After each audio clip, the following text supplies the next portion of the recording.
Hi guys, welcome back to my channel. Today I have a demo from Lush. This is their Cobweb bath bomb. And this is not available on their website. This was a Lush kitchen exclusive, so it came in my subscription box.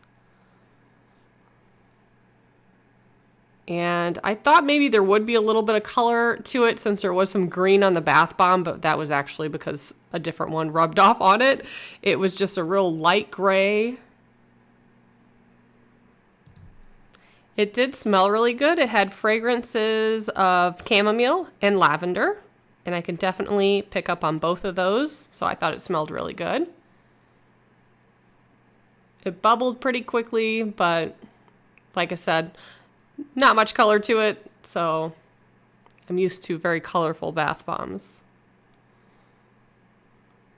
And here's what it looked like towards the end. There's just a little bit left.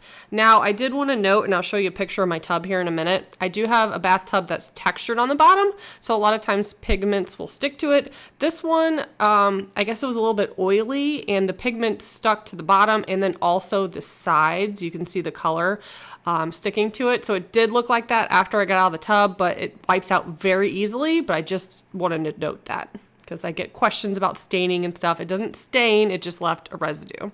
So if you want to see more bath bomb demos from Lush, please subscribe and stay tuned. Thanks so much for watching. Bye guys.